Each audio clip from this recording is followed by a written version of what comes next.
how you I love how you say you're in the first world again because you were in fucking Portland, Oregon.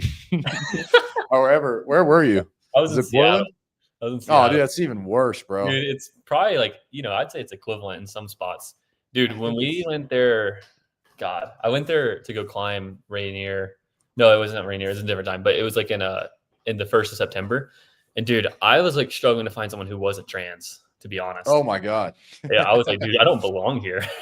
Yeah, These aren't my people. those are not my people. Dude, honestly, I was surprised whenever we went to the Denver event for Level Up. There's parts of Denver that are pretty out there, dude. I will say, like, we were like, oh, let's go downtown, let's go check it out. And it was just like a bunch of fucking weed, like potheads everywhere. Like just the whole place smelled like weed. Yeah. And we were a little bit out of our element. What's up, Gustavo Lopez? Especially like where you stayed in, like there's like, it's pretty patchy, Yeah. that area. Like if you go, yeah, like it's interesting. I will say Denver has its quirks, we'll say. I'm so spoiled, man. I can only live places, which is funny because You live like in Envigado, or do you live in no, I live in like the best neighborhood. I live in Alejandría. But I can only live places that are like super rich. I'm like such a spoiled brat. Like Orange County, California, like parts of Miami that are like super neighborhood friendly. That's about it. Other than that, like everywhere else that I've been, I'm like, this is kind of gross. There's too many homeless people and there's too many like sketchy people walking around. I don't like the area. Dude, Too yeah, I know. spoiled. I'm trying to move to the mountains, bro. Get out of the city. There you go. I could do Yeah, that one day. I had be a to little convince close. my girl to do that. If I can convince her to go out and live on a farm, one day I'll do that too. Dude, maybe you can be like Ty Lopez and just get a big SEC lawsuit as well. I was about to say, where are you going with this? Ty Lopez is going to prison, bro. Dude, that guy's definitely going to jail, no doubt. Dude, it's good though, man. Life's good.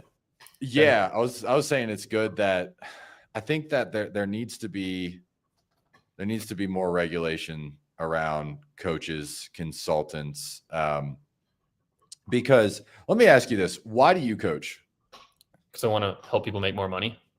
Okay, so And it was a huge impact for me whenever I was coming up. Like everything in my life was from a coach and someone who was a mentor to me, or a mastermind or whatever. It's like wrestling, baseball, business. Like everything's been. I've had someone tell me what to do, and I just go and do it, and it works. Yeah, I'm the same way. I like to just learn from other people's mistakes. So here's the thing with what we do, like wholesaling specifically, we've been talking about this offline a lot, is the business model of wholesaling versus other business models. So you're not reinventing the wheel. There's very little innovation in what we do. You know what I mean? If anything, like you go to any other industry and you can take stuff. So like, for example, what you did is you went and you saw marketing from other industries and you brought it into wholesaling, which does really, really well because we're in the prehistoric ages with everything we do in the wholesaling market. And I did the same thing for sales. I was like, okay, everybody's using the same basic ass sales process, asking about the condition, motivation, time frame, asking price. And I was like, let me go see what other salespeople are doing. And I brought it into this industry. Not a lot of innovation in our industry at all, right? That being said, I kind of forgot where I was going with this because I started to go off on a tangent. You're talking about coaching and how there needs, like online service, basically how there needs to be more regulation around it. Oh yeah, it's just plug and play. Yeah. That being said, like you just find somebody that has, like, for example, you find somebody that's doing $1 million a year and you just do what they did to get to $1 million a year. And then like, okay, how do I get, if you find anybody that's doing, like the $3 million a year, it's like, okay, it's kind of the same thing. So just like a little bit of a different skill. It's hiring acquisitions, managing your pipeline, building out your processes to get to 3 to 5 million. Mm-hmm. You know what I mean? It's not like we're reinventing the wheel. So yeah, that is very helpful. The problem that I was going back to though, is I think there's a lot of people that are saying they're doing deals. There's a lot of coaches right now that are like, oh, I make millions of dollars. And then they're usually selling the do your first deal program. And that's all they know how to do because they did a deal like 2 years ago. And so they're teaching outdated tactics. And the success rate is like, we looked it up, right? It was like 1%. It's like no one did. Yeah, for like the people that's all they do is like they just know how to teach you how to get your first deal. It's like, why is their success rate so low? It's because they don't actually know how to run a successful business, like run a successful wholesaling business. They know how to get a deal, which honestly, like, it's not that hard. It's just like once you get your first deal, that doesn't mean you're good. It doesn't mean you don't have to work anymore. It doesn't mean you know how to run a business. You know what I mean? Like, I think that's the part that people are missing is if the program that you're signing up for, that's what they're offering you, is just to teach you how to get your first deal, and that's what they've done.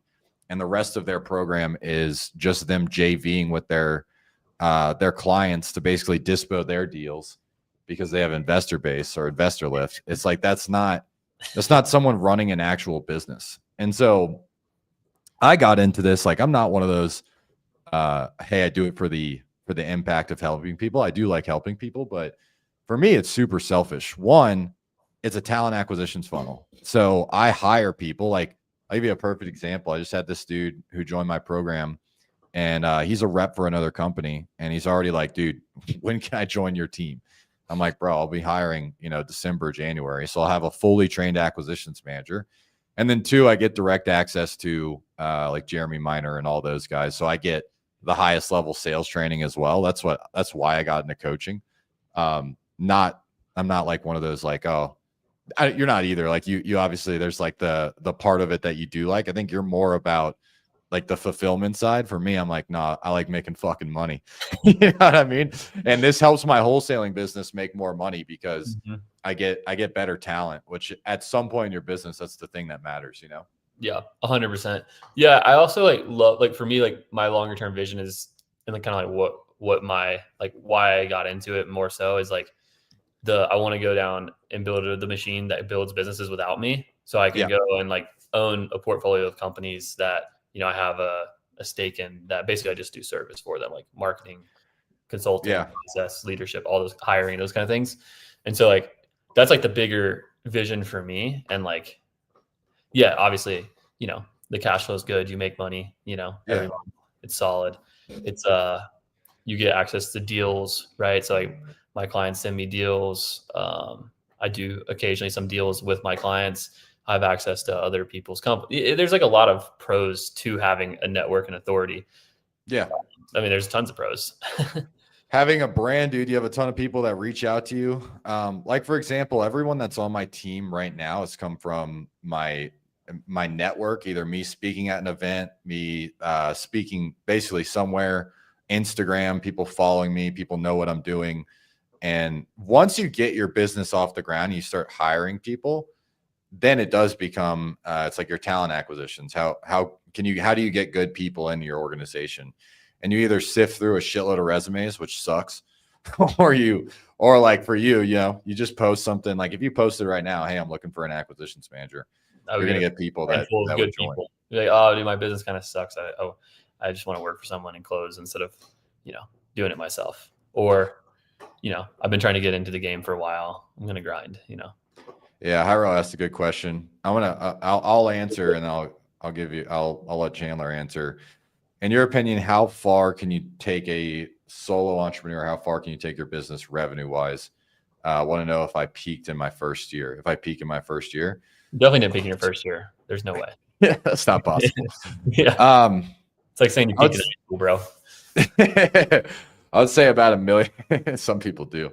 I would say a lot of people do for sure. Keep going. I would say largely depends on your market, bro. So if you're in a market like SoCal, Miami, New York, the Bay Area, I mean, honestly, you can get to 250K a month and by yourself, because if you're only doing deals that are 70K rips, 100K rips, you really just need to do like, 2-3 deals a month. I can tell you from a deal perspective where you start to kind of lose, traction, you start to need to hire somebody, is once you get to about 5 per month, you get about a contract, because you're going to get a contract every single week. And then you're going to also have to sell that contract on top of doing your own marketing and all that stuff. Yeah. So nationwide, that's going to be, so you're talking about five contracts, probably 3 to 4 closing. So about 100K a month is about where you would top out at if you're not in a market or you're not flipping. Like if you're flipping and you're doing, it really depends on your average deal size. So I would say it's more about number of deals, less about your profit, your revenue. Yeah, I was gonna say like probably about like 2 or 3 closed deals per month, because that's about like 4 to 5 contracts per month. It's kind of like what I see too. You just like start to really lose the ability to do things well. But if you hire a couple like admins, like like let's say you hire a dispo admin who can do a lot of the busy work, you could get that even higher. I know, John, you're pro like going straight closer and no lead management specialist. And I do think that that's definitely like, you definitely have to have a good closer. But even if you just hired a US based follow-up specialist who you train and groom into be a closer over time, like, you could easily get that to 7 figures a year for sure. Yeah. And if you're flipping houses, there's other problems that come with that. Yeah. Like depending on what you call completely solo, right? Because if you're flipping houses, and let's say you're flipping houses, so like I have a guy I was just talking to who's flipping houses in New York, and his average assignment fee or average deal was like $80K, but he would do a couple 150 to 250K rips. Now he could basically just do that by himself as long as he had a project manager that was contract. So that's technically not an employee. If you're just wholesaling 100K a month, man, you can get there. The question you just have to ask yourself is like, do you want to? Because like for me, once I started hitting 6 figures, I was like, man, I do not need to be doing this dispo stuff. You know what I mean? I was like, I should probably get this dispo stuff off my plate. And I also, the next thing is like, okay, I also don't need to be doing follow-up. Let me have somebody follow up with my leads for me and book them on my calendar. And that was it. Like those were the 2 easiest things to get off your plate. And then once you're there, I mean, you could stay there at 150K a month for a while. Yeah, I do agree with that. It's like once you get to doing like 3-4 deals a month, delegating your time back and then focusing your time on how do you do bigger deals is the better use of time instead of like your deals. That's what we did, and that's I think what I would recommend to most people. Also, bro, don't even worry about revenue, dude. It's all about profit. Yeah. You know what I mean? Now, the cool thing is when you're one person, your profit's going to be high. So I'll just tell you some dumbass mistakes I've seen people make. Chandler, you probably have some dumbass mistakes you've seen people make too. Mistakes that you're about to mention. No, you never made these. So like, never made. You probably never have. I'll tell you the common mistakes I see people make when they start making money in the wholesaling business. Number 1, they're like, oh, I need somebody to dispo, so let me partner. Let me partner with somebody, and so I'm going to give away half my equity for somebody to do my dispo. There goes half your profit, bro. Dude, I have a guy who just signed up for Level Up, and literally he's doing 30K a month, but he's doing 50% to 70% on dispo to every deal. I'm like, bro, what the fuck? I was like, bro, like he's like, I would have made 90 grand this month. He made 35. I would have made 90 grand this month if I would have done my own dispo. I'm like, dude, you definitely need to do that as the first order of business for sure. Yeah. Or people hire. Yeah. That was the other part too, is people paying like crazy commissions. So I had somebody that they're in my group and they asked, I pay my lead managers 30%. I was like, 30%? You pay your lead managers 30%? Like, what do you have? Because you're going to pay 20% to marketing, 30% to lead management. Do you have an acquisitions? You're paying 50%. You want to go negative every month? It's like, that's the biggest thing, man, is your business at the beginning. That's when it's the easiest to give away the most amount of equity. And so like, you just have to kind of stick through the first couple of years, or maybe not even first couple of years, really like the first year, and just kind of build everything out yourself. And then you can hire people. So like, there's a couple of milestones. Once you get to 75K a month, you can pay a dispo 7.5%, and they'll be good on a 60K a year salary. I think you can get a good, in most markets, you can get a good dispo rep for a 60K a year salary. Like, unless you're just SoCal, just Miami, like the really high cost markets, you're going to have to do a little bit more revenue. 75K a month, you end up paying a acquisitions manager 10%. They make a little over 80 grand a year. In a lot of markets, that can get you a good, younger acquisitions manager. And then, your overall commissions are going to be under 20%. And as long as your marketing is, 20% as well, so you're getting a 5x ROAS. Now you're at 40%, you're at 60% margin, and you're probably going to have another 10% fixed expenses. You can keep a 50% profit margin pretty easily if you do it that way, right? It's just when you start giving away the farm at the beginning that you get screwed. Yeah, 100%. Yeah, when you're giving up half the business, because then you got to like renegotiate that and you got to relearn it, and it's like all kind of a nightmare. Yeah. But if you just like made more, like if you just worked a little bit more, learn the skill. Like for example, like Danny, I know I just said you got your first 20K deal. You need to learn how to dispo ASAP. So yeah, it's like I'm assuming you're making half that, so 10K. If you just had another 10K in your pocket because you knew how to dispo, like that's a huge lift when you start your business. Yeah, but he wants to know how would you reinvest it? Yeah. Oh, that's a good question. Is it 10 or 20, Danny? What do you have? And I'm assuming all of it goes back into the business. Is just my assumption. Yeah, what let's assume it's 10. Let's assume it's that, and then it all goes back into business. And you got your first JV deal. I mean, I would just do more of whatever you just did to get that deal. 10K is not really like enough to make a huge dent in much, really. I had a 90K deal and he JV'd it 70-30. What did you get, the 70K split, or did you get the 30K, the 30 split? Yeah, that's crazy. I used to do that. So it's a 20K. Oh, so he's gonna walk away with 20. Bro, if that does change things, because now you can go inbound. I'd probably get with Chandler and do some inbound, because you have 5K a month for 4 months. That's enough to get you traction. You're not gonna, on a good inbound channel, your cash conversion cycle is going to be 60-90 days. So you'll have enough to spend the 5K a month, turn that into 25-30K a month, and then you'll actually get some traction off of that. So Danny, you are in the spot that you can officially be a very successful wholesaler if you have the right tools, because once you have 20K, it's like, all right, now I have enough to like really go after the right marketing channels. Dude, did I say your name right? Hyro got the 70. So now you're like, yeah, once you're there, man, like that's actually the part that a lot of wholesalers try to get to, is they want to get to that like $20,000, $30,000 in their bank account. Cause then if you have the right tools, like you can actually scale that into a 6-figure business pretty quick. Yeah. 6-figure a month business. 100%. Yeah. One thing I'd add to that I see like my clients, I always have to tell my clients about this, is like,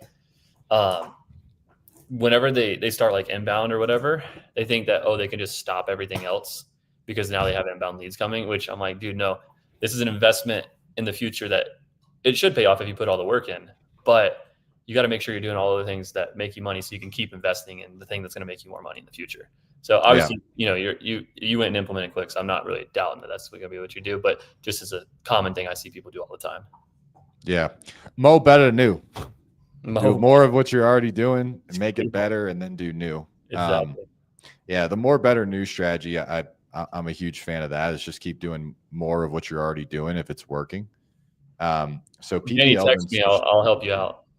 If you have this number. I don't have your number, but I'll post it in the comments, so maybe you can text me. No one else really texts me. What are you seeing for PPL right now? I see some people crushing with property leads. iSpeed a lead usually does well. But I see people crushing with property leads. What are you seeing for PPL? Property leads. I think property leads is good. It's been the most stable out of all of them. Motivated leads, I don't really like it. Lead Zolo's pretty good. It's above average, I'd say. It's like worth it. Lead Zolo. Not every person has had success with Lead Zolo, and not every person has had success with property leads, but I'd say like 75% are like, yeah, I'm pretty satisfied, which is, for me, like, dude, that's fucking good, because most of the time it's like less than 50-50. Yeah, dude, need to sell my house fast. They used to be a big one. They just shit the bed. They just started. I think a lot of these companies, I don't know what happened to them, but they just really started. Well, I'll tell you exactly what they started doing. Because I talked to one of the guy who's a COO for Lead Zolo, is one of I know him. We're like loose friends here in Denver, but they all started, like, all these big companies. Lead Zolo does it, but they tell you who you're buying from. But for example, like Need to Sell My House Fast, Motivated Leads. I've talked to all these guys. They basically pay other vendors like a certain amount of the revenue, but they pay you like a small amount, right? So they'll pay you like, I don't know, you'll get like $50 a lead. So you have to generate leads to make money if you're selling them leads for like $30 or less. Oh, so they're going to be low quality. So like it's just low quality stuff, you know? Yeah. Yeah, I'm a big fan of PPC, man, still to this day. PPC is just I just like the very low lead to deal ratio, very fast cash conversion cycle. I find it hard to lose with PPC unless you do a couple of things wrong. Number one, if you're in one tiny market, PPC is pretty tough. Like just one tiny market. Like I would say Facebook does much better. What would you say is tiny? Tiny market is probably anything where the metro's under 1.3 million. Yeah. That would be that's my definition of tiny. But realistically, man, like if you really want PPC to work, you need to be targeting like 5 million people plus. And from what I've seen, I'm not the marketing guy, you're the marketing guy, but just from what I've seen, the only way you can make it work is if you make up for it with really big deal spreads. So like we did PPC in SoCal for a while. We just had to make up for it with really big deal spreads and going in person for everything and having basically crushing everybody on conversion rate, because our cost per qualified lead, somebody we would speak to, would be over $1,000. And so we would have to go out to basically everyone we'd speak to in person and lock up like, 1 out of 3 to really even make it to be profitable. But dude, I'll show you, like, let me show you, see if I'll pull up my screen. While you're doing that. Yeah. Like I definitely agree. The people who do PPC in a metro, that's like, I had a client who did PPC only in Denver, and it's probably like 2.5, 3 million people. His cost per qualified. Now, again, he was using Bateman, who, yeah, I don't know. Yeah, we know. Yeah, we know. Cost per point, same thing. And his deal size was 50K, so it was like it still made a lot of sense for him, and he was really good at sales when in person. This was last year for us, for 2024. Spent 47 grand on PPC. We did a lot of stuff last year. We did YouTube, a lot of PPL, but these were like the top 3 channels. Average cash conversion cycle was 81 days, but our average deal size for PPC was 71 grand. Damn. iSpeed Elite actually outperformed. It was 52 grand. Average cash conversion cycle was 50 days. This was last year, or this year it's shifted to where PPC is outperforming iSpeed Elite. But yeah, so they both ended up at what's about ISTLADZ? Is it the fuck is that? iSpeed Elite average deal size. Oh, dude, that's just my autism in a bottle, bro. Dude, from all the Tylenol I take. What am I? I'm like short circuiting over here, dude. I'm about iSpeed Elite average deal size. Yeah, that's a sheet that only I need to understand. Yeah. So I just started putting a bunch of letters on it and yeah, let my autism work out. But dude, here I'll show you. I'll show you another thing. So we did a couple of deals. So like we did a couple of deals out of market last year. This year it's a lot more in market, but our average deal size by market, man, if we could, I'll tell you, like if you can tap into San Diego, it's a tough market to tap into, but 72 grand average deal size for San Diego, 36,000 for Riverside, 29,000 for OC, and 54,000 for LA. So overall, you could see like pretty big average deal sizes for those areas. So like the reason I say that is that's how we were profitable with PPC, is we were in and that's not even a small market. That's just like 15 million people probably. It's like, yeah, I think it's 13. Yeah. But it's competitive. So it's still a little bit more expensive. It's still expensive. Yeah. Super high cost per lead. So we did better. Like YouTube, we got a cheaper cost per lead out there. The thing with YouTube is you just got to get kind of used to like a couple of retail leads to get your one motivated lead. So people get frustrated with that. They're like, oh, 60% of my leads are retail, 70% are retail. It's like, first you need to learn how to close those. And so still do novations and still get those deals. But second, you got to just make sure that you're really hitting on the ones that are motivated. You can't lose those. Otherwise you just lost your revenue, and you got to be on it when your average deal size is that big. Cause if you miss one deal, there goes a 70K in revenue. I mean, dude, it's the same. I think most marketing channels besides PPC are like that, where it's like, a certain percentage of leads are not going to be motivated. Like I'd say at least on Facebook, I know it's like probably usually it depends on the market and depends on a lot of factors, but 2 to 3 out of 10 are like actually like have like real good motivation. But the Yeah. problem is like, at least when I was just talking to another client, it's like if your process isn't built to know that, then like you get bogged down. So like he had like a whole sales guy issue, whatever, and he was like, dude, I didn't get any deals and I spent $5,000. I was like, well, how many did you miss? He's like, probably like 4 or 5. I was like, well, There you dude, like, go. yeah, there you go, bro. Like, what are you doing? He's like, well, yeah, I called him back and they like already signed with someone. I was like, dude, like fucking be on top of your leads. Anyways. Yeah. Dude, I hate when people talk like that. I'm Like like, just the way you were just like I could tell the conversation. dude, Well, I called him then- back and you didn't. I'm like, when people tell me shit like that, I'm like, dude, you got to take like I'm like, take some fucking ownership, bro. take your business seriously. You know what I mean? Literally. That's one of the things. I'll tell you, like I had a guy, they're much better now, but like they were trying to join my group and they're like, oh yeah, I've been in this other program. And this program, like they teach you how to track your KPIs, the one that he was talking about. And I was like, all right, pull up your KPIs. What's that? It's not yours. No, it's not yours because you wouldn't tolerate this. But dude, someone came to me and I had that same conversation 2 days ago. Anyways, keep going. and I was like, all right, pull up your KPIs. And they like laughed and they're like, oh, I don't really track my KPIs that well. I'm like, why? Yeah. It's your fucking business. Who's going to take this seriously if you don't? You know what I mean? And I think that like we were looking at success rates with other businesses, right? Like roofing companies. There's a 10% success rate to get to $1 million a year, according to ChatGPT. So take that for what it's worth. And with wholesaling, it's like 1%. And I think that people don't look at it as a business. So it's not, they're like, oh, I'm just going to use it as a side hustle and I'm going to make a little bit of money. It's like, okay, well then that's what you're going to get. You're going to get a side hustle. You're going to get a deal here and there, Yeah. Because you're not treating it like a business. You don't know how many leads it takes you to get a deal. And if you want to do a deal a week, how many leads do you need to get every single week? What are your conversions and what are you going to do if that doesn't happen? Yep, exactly. Yeah. We got a couple questions here, so we'll pause the rant. T-Weldy. I must be spelling that wrong, saying that wrong. So John, help me out if I'm doing it. Or it's in the phonetical way to say that. But for your Facebook guys, are you using OTP for phone numbers to confirm accuracy? So like, I'm assuming you're asking like 2-step verification or whatever. Yeah, do that. Click that little box for sure. That way it sends them a code and they have to click the code to verify the phone number on all the leads.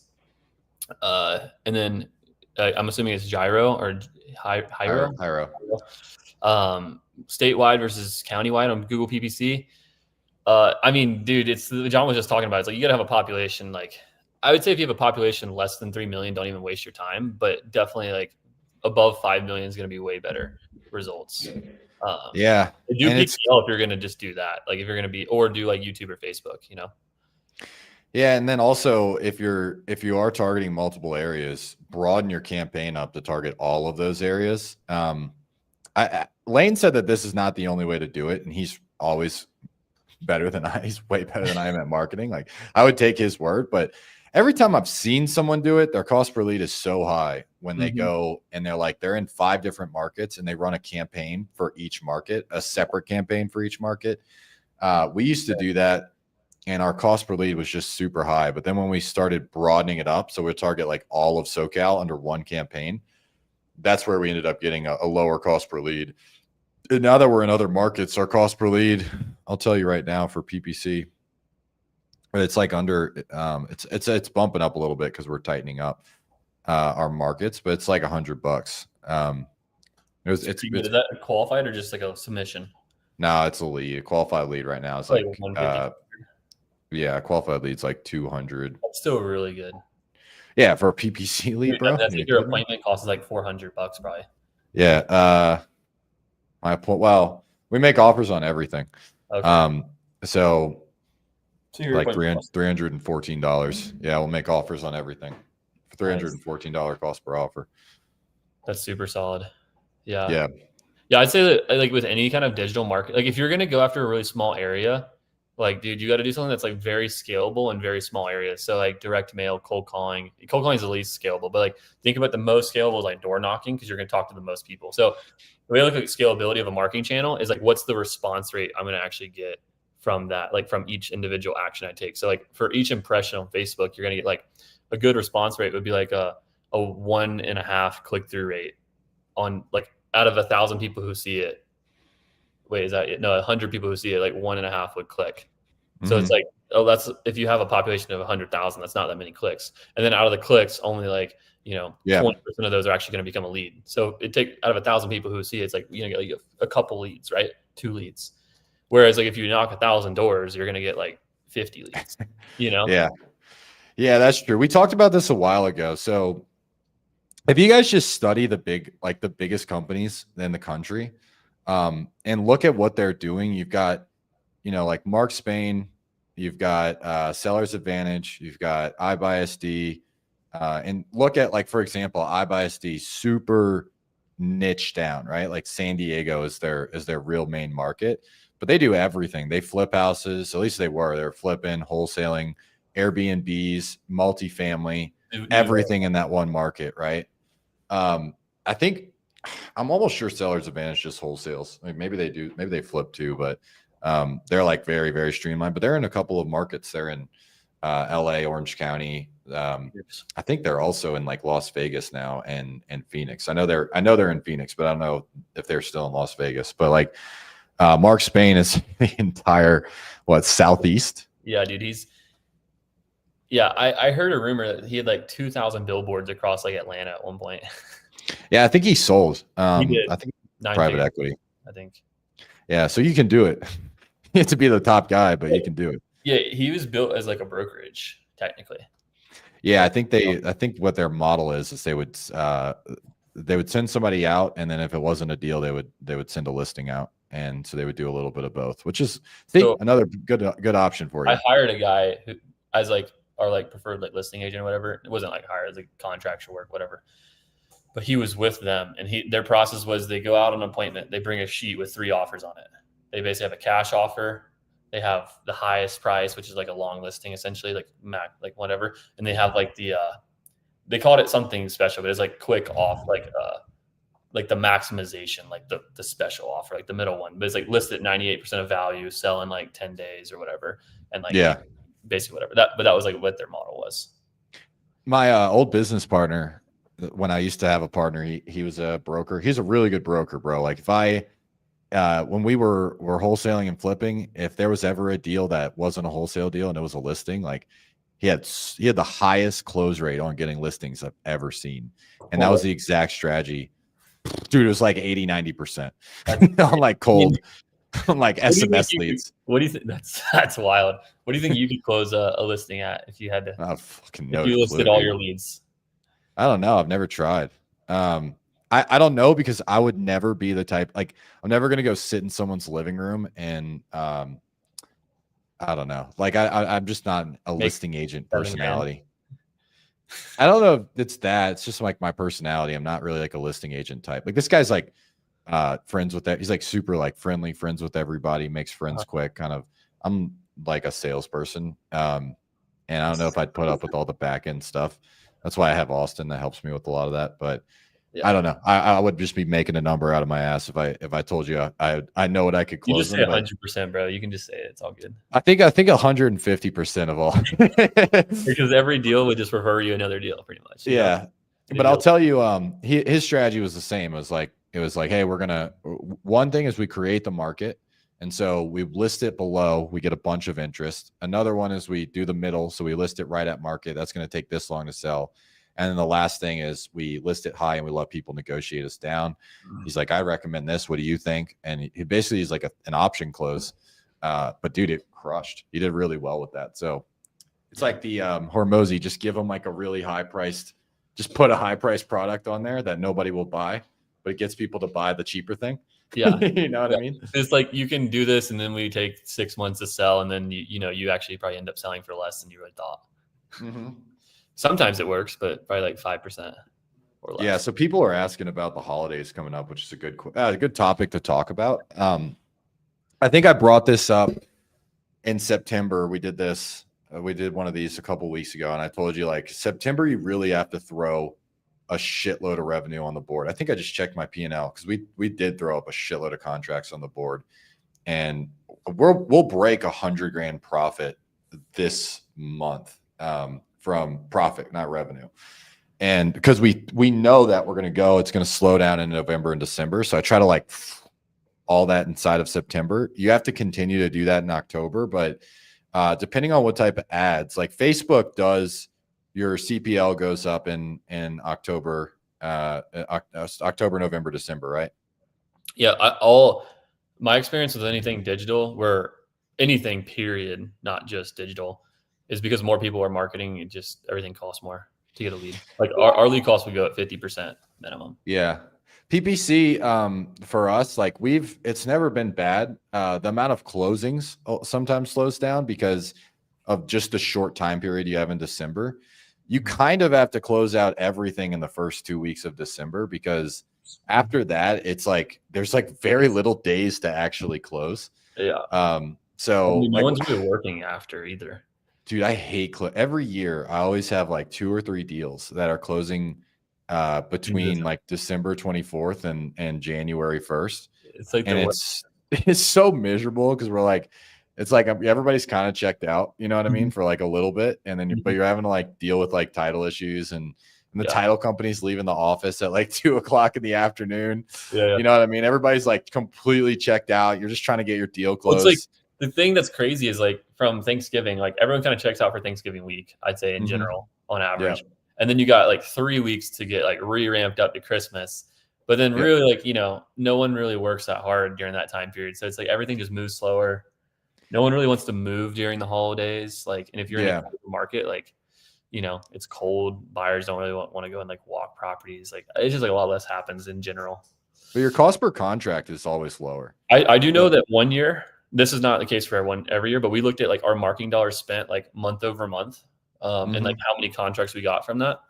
And in November, for like 2 years in a row, like we spent like $50K and then like $80K in November and got zero contracts from the leads generated that month. Oh, wow. That's the opposite of what I was thinking.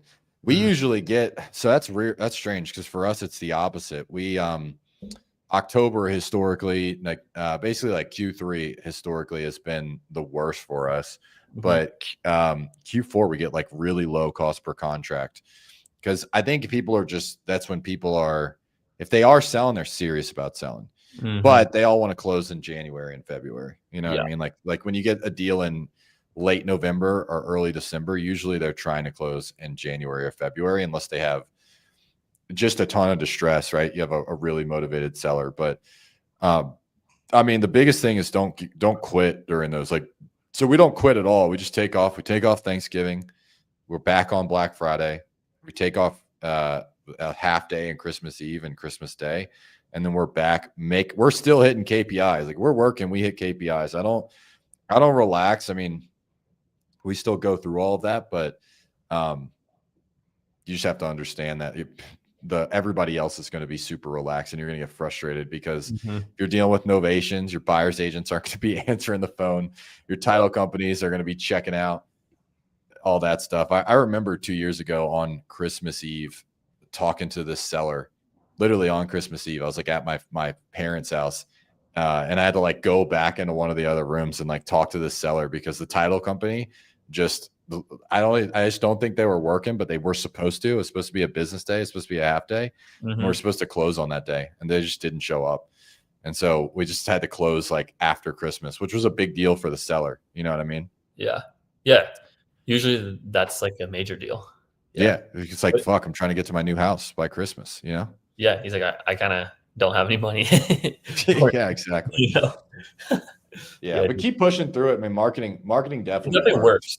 Like there's definitely deals to get done. You still do deals, like stay on your follow-up. Like you're still going to close deals. You're going to do less revenue for sure in those months. But usually what I find is like March and April are like our best months of the year usually. For revenue? Yeah, for revenue. Absolutely. Yeah. Because we have all that like pent up demand that we contract in January and into February. And usually March and April are like the biggest months we ever have. February, March, April for us the same. Like I think probably the last, yeah, because we were like we had never broken $200,000 last year, but by February I think we did 240K. April was a big month for us too, another like 200K plus month, and so I'm excited about this next year, about 2026 going into it. I think 2026 is going to be a good year for everybody because finally basically the mania has stopped of like, oh my gosh, the market's taken a huge hit. I mean, even if it continues to take a hit, people are just used to it by now, you know? It's become the new norm. What do you think is going to happen? Like rates, 30-year fixed is at 5.97. I saw, so under 6 for the first time in a minute. But, oh yeah, you might be right. Cause I'm about to buy a house and I think my lender said, I don't know if it's accurate or not. Yeah, I'm buying an investment. I'm taking a loan out on an investment property. It's 6.75 for an investment. So yeah, you're probably right, dude. Probably about 6% for maybe 5. Yeah, in the 5s for a retail home buyer. Dude, here's something interesting. The CIA is you guys want to talk about something off topic, but it's going to relate back to this. The CIA has been posting a lot that they're warning everybody of another huge terrorist attack, and it's supposed to be like a big plan. Like we're getting more signals than even 9/11 that there's going to be a terrorist attack, multi-city, and they have details too. So like one of the details is that people are going to be dressed up as police officers and nurses. So there's going to be terrorists that's dressed up as police officers and nurses, multi-city. They're saying it's going to be bigger than 9/11. Like if that kind of stuff happens, obviously that changes like a huge trajectory for the economy. Sort of like COVID, sort of like 9/11. They know like an ETA? No. I mean, that's the thing that they don't know when it's going to happen. Because dude, if you think about it, back in 9/11, they had intel, and a lot of people say the reason that happened is the CIA and the FBI weren't talking to each other enough, but they had intel that was going to happen. And so I think they're just being a little bit louder about it right now. Like, hey, we want to make sure that this doesn't happen. Bro, I will say it's an interesting thing because I've seen a lot more in at least Denver, just driving around, just like remembering it the last couple of days. There's been a lot more like police officers in undercover cars. Really? Yeah. Which, not saying that that's what they are, but what they were there for, but yeah. Yeah. But it's interesting how it might blend in and you not even notice it, you know? Yeah. I mean, if something happens, like obviously there's a lot of tension everywhere. If something happens, I mean, that's the thing is that's why nobody can predict what's going to happen in the economy is there's too many variables, bro. Like, I think that the market's going to crash in 2019. Everybody's saying the market's about to crash. And then it's like, okay, well then we have a global pandemic and the market doubles in 2 years, you know? So I don't know. I mean, other than all of that, like all of that stuff that could happen, you know, a war, a terrorist attack, something that like really shifts the economy. Other than that, man, if that doesn't happen, it just stays the same. I just think that there's a huge wave of foreclosures coming right now. Last time I checked, remember, you know, we always do Google Trends on this. You want to see something crazy?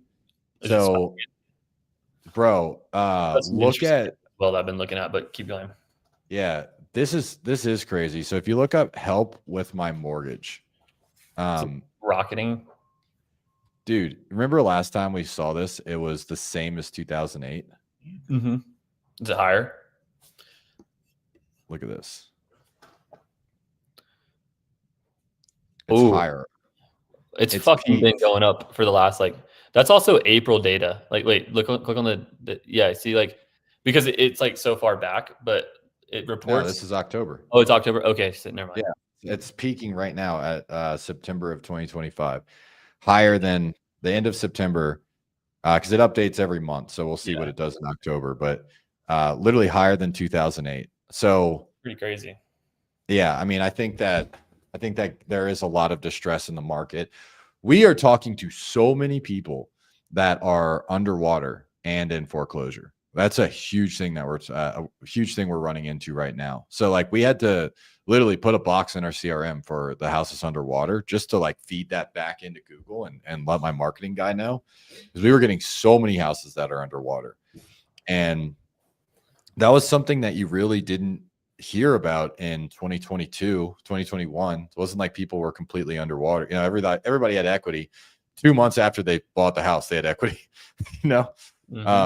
So yeah, that's a big thing that I think that's going to continue to come. I think we have a good opportunity to buy rentals and then hold them for a little bit and refinance. I think affordable housing is going to is going to be the play over the next like decade, you know? Yeah. Because, my buddy's doing that. Yeah. It's like one of the things that, I don't know if you know Frank, I don't know if you know Frank Kava or not, but he's in Virginia. They do like 5-6 million a year in their investing business. He's hundreds of doors. Anyways, he posted something the other day just about how now the top 10% of American earners, so top high income earners, account for over 50% of all the consumer spending, which typically it's about like 30 to 35%, which means that everyone else is kind of getting priced out. And then the home price history, I could show you these graphs. Let me show you this graph. This is actually kind of wild. Let me share screen. Okay. Entire screen. Okay. So can you see the screen? Yeah. So like this is the graph he posted.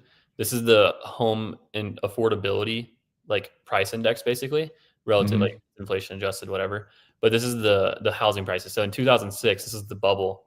Look at that fucking rise in pricing when there was like no financing struggles or whatever. Like everyone loans. Look at it now. It's been up there too. So it's the most unaffordable homes have ever been. And then like the chart is like 50% of the top 10 homeowners basically are up here, which we've kind of been in this range for a while. But I think that's why people thought, you know, the economy might crash in 2018, 2019. But yeah, it's a very interesting thing. But his take is affordable housing is going to be the play. And I think he's right. What do you think about, I mean, do you want there to be regulations for wholesalers? Do you think that there should be more regulations? There should be more than, it's kind of like what we're talking about with the coaching industry. There should be some like, there should be more. It shouldn't, like, I'm not a fan of regulation in like the sense where it's like, gosh, like with insurance and the medical system, like it's all fucked. But there should definitely be penalties for being like an asshole, you know, or being like unethical in the way you do business. And, you know, I'm sure some of that's coming, but it's also so hard because it's like, how do you regulate someone offering someone more with the intent? It's hard to prove against having intent to buy. You know what I mean? I think this is what I believe there should be something similar to the mortgage industry. I'm going to get a bunch of hate for this. I don't give a fuck either. Something similar to the mortgage industry. So like when I got my mortgage license, the test that you have to pass to be an MLO, I believe there was like a 50% fail rate. It was like a 50-50. So you had to actually study, you had to actually understand things. I think that there should be some like tests you have to take to understand how to comp a property. Like that should be one. You should understand, you should have some form of ethics. There should be some sort of like ethics board, like, hey, if you do this, this is unethical. Just so people understand, like they know like what to watch out for. They go over laws. Like, I just heard about, I think we might've talked about this last week. There are people that will buy houses. They will put a memo on the property with no intention to buy it. And then they just keep the memo and wait till the seller sells and they collect like $2,500, $5,000. They just cloud the title, which is fraud for sure. Right. That's absolute fraud. But like that, like, you know, being aware of things like that. Or like 40-year, like there's people doing like 100-year listing agreements, you know, have you seen that? No way. No. Yeah.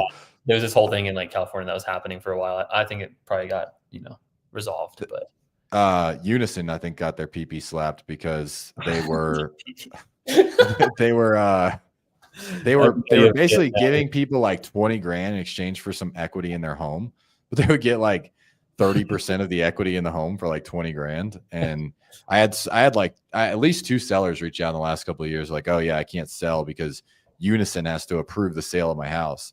So they can't sell it to a cash buyer because Unison has to approve it. And basically, they have control over if you can even sell your own home. They're like, no, I'm not good with that offer. They could just say no. But I think they got in some trouble from what I saw. But I think there should be like, here's the thing, like for mortgage lenders, they just tend to be better because there's that little bit of regulation. They tend to be a little bit more professional than wholesalers and agents. Like realtors, just but realtors are dog shit, dude. Like they're way worse. Yeah, like they're just as bad as wholesalers because they don't learn anything. Yeah. And I say just as bad as wholesalers. There's a lot of really bad wholesalers out there. Yeah, and there's also a lot of really bad realtors like that. That's what I'm saying. Clients hundreds of thousands of dollars by just not being good. Dude, I had a seller the other it was probably a couple months ago. The seller had a cash offer from us. It was somebody on my team that was trying to get this deal closed, and then somehow the realtor ended up getting a listing agreement signed. And basically, like the house had like 5 days before it was going to go to auction. We were going to help them stop it. And the realtor just decided to list it. And of course, the seller freaking loses their house. It's like absolute, like that is like unethical. They probably didn't even know it was in foreclosure. Dude, it's just they're. I mean, I've had real estate agents that like they let their ego literally cost them clients money. That is very common, where their ego will literally cost clients money because they feel they're like, fine, don't submit an offer then. I don't care. I'm like, dude, you're representing the seller.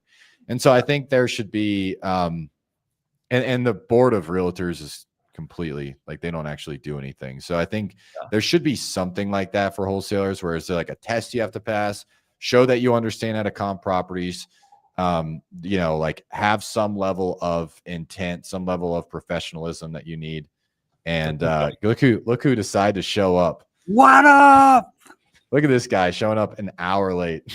Oh my gosh. Sorry, I'm traveling, but I wouldn't miss an opportunity to get with you two and chop it up on how to win in life and real estate. We're talking about should there be regulations for wholesalers? Should we have some sort of regulation, like a licensing system? Should they have some sort of education, recurring education? What do you think? Yeah, 100%. Yeah, I agree. I'm pro regulation, dude. There are some stupid people in the world. At least, here's what I would add: at least like a $2,500 application fee to be able to apply to be a wholesaler. You know what I mean? Like a business license. Like you got to get a business license. You got to take an ethics class and get a business license. That's what we're talking about. And we could talk about NOIs. Like you shouldn't be weaponizing NOIs. That we're just talking about that, dude. We're just talking about that. There are appropriate times to do it. You guys obviously know this, but like it kills me, the NOI thing, and then weaponizing NOIs, and then having the price drop, dude. I just seen this guy post this on the internet. This guy's name's Brian Sigmund. Like I don't know this guy, but can I cuss? Because he's fuck yeah, dude. We've been cursing the whole time. He's a complete piece of shit. His business practice is to go price drop like days before closing every time, no matter what, for no reason. So, other than dude, I literally, it's funny. Money. I just had a guy in my advanced group ask me, "Hey, can you write a script for price drops?" And I was like, "No." I was like, "I'm not gonna like. I have we have a process when we do it ethically. Like, hey, we just got the photos back. This house is not what you said. You lied to us. Plenty of reasons to do it." But I'm not going to create a script just to give you guys, like, I'm not going to be one of those people that teaches you how to price drop your sellers. I told him, like, I have an ethical dilemma with that. I'm not doing it. And so, and I'm not saying we do have to price drop every once in a while, but we tell the seller right away, like we set appropriate expectations up front. And when something comes up that requires us to do it, we do it. Yep. That's just the way it works. And if you fuck it up and you miss your pricing, because that happens sometimes, and like do it in the first week, Yeah. Let them know right away. Yeah. Like don't string them out for 30 days. And then they get like, I was just talking. Yeah. We were just talking about it. It's like you string them out for 3-4 weeks and you're like, hey dude, I got to be down $40,000. Like, no, dude, like that's fucked up. Actually. Dude, I'll even fuck my own team a little bit if I feel like like, for example, I talked to the seller. Bro, fucking your own team. Yeah, I'll tell you what don't I do mean by that. That's not What good either. I'll tell you what I mean by It's that. not ethical for sure. If for example we're doing a deal and I had this seller that she's pregnant, right, and she wants to close before December, and like, okay, normally for a novation we're going to need 30 days to be able to go through and inspect it. I'll tell my team, hey guys, you have to get this done in 2 weeks, because if we're going to cancel for whatever reason, and I told the seller, like, hey, could happen, shit comes up, we're going to do an inspection, we're going to get buyers through. If we don't have a buyer, I don't want to tell you in 30 days. Like, I will, when I say fuck my team, I mean put pressure on my team to fucking do things faster, because it's like, I want to make sure that this person's taken care of, even though yes, we can make more money. And we've literally, I'll tell you, here's the deal too, though. I don't like, let's not over, the sellers lie all the time. For sure. And yeah, so we had a hurricane. This is like a few months ago, and we get this super hot lead. This guy's like paraplegic. His like electricity's not on. It's a great house. The price he said is like ridiculous low. We're gonna make a boatload of money. Lindsay goes and gets a truck, drives to the dude's house, hands him $1,000 cash. Like, we're getting this lead. So he didn't have we wanted to put him in a hotel room. We felt bad, right? No, he's a paraplegic. He ain't got no legs. Like, he got no power in his house. That's crazy. So crazy, right? But we're like, he's like, I got to have some money to like get into the hotel. We're like, yeah, of course. Like, we're going to do right by the seller. The problem is he did it to 5 other people and collected like $6,000. And there was a legal title issue that was never getting solved. The house was never getting sold. I had that happen. And we all got swindled. The funny thing is it came to head and we're like, yo, this is mine. They're like, no, this is mine. And then like 4 of us. No, I gave him $1,000. I gave him $1,000. Yeah. And we find out we gave this dude like $5,000 or $6,000. And we're like, well, let's figure out a way to get our money back if we can close on this thing. And we couldn't. It was like literally an unclosable deal. It was wild. I had the same thing happen with a seller. He straight swindled us. I had the same exact thing, and I paid for the seller. I put her in a hotel. She's like, I got my kids. Yes, you can. She was like, yeah, I'll sign the contract. You're good. I just need somewhere to go. I was like, all right, cool. Go to this hotel. I'll pay for it. Put her in there for a week and a half to get her figured out. And then next day, a real estate agent calls me. Oh yeah, she just completely lied to you. She has no right to sell this property. She knew that. The police are coming tomorrow to kick her out of the house. Her husband owns this house now. And so, like, yeah, I've had the exact same thing happen. You're right. Sellers lie to us too, but I think that's not an excuse for people to be absolute shitty and lock up shit they have no intention of closing. Yeah. Oh, this should be near and dear to your heart, John. Like, some of these people they'll lock it up high and renegotiate as a practice. It's a strategy. It's easy to get it signed when you tell them the price they want. Yeah, that's so true. Wait, what do you say? Very easy. It's easy to get it signed if you tell them the price that they want to hear. I want $200K. Cool, I'll do it. Sign the contract.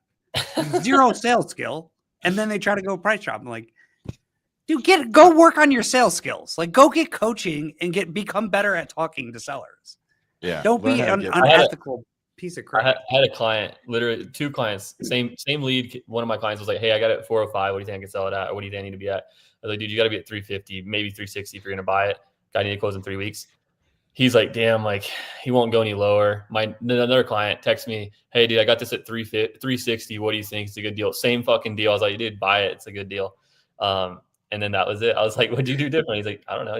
I told him these other offers were bullshit, and that was it. Yeah. By the way, I think I might have a call in a minute. He also put 15K EMD down, but that's another story. Aisha asked, can anyone help me? Yes, we can probably help you. But we need to know what you need help with. So I'm not sure how we can help you yet. Go to johnlalonde.com and fill out a form. He can help you. Yeah, boys, I got a call right now, so I'm set out to bounce. Hey, sorry I'm late, guys. Let's do this again. All right. See you guys next week. Peace. Bye, guys.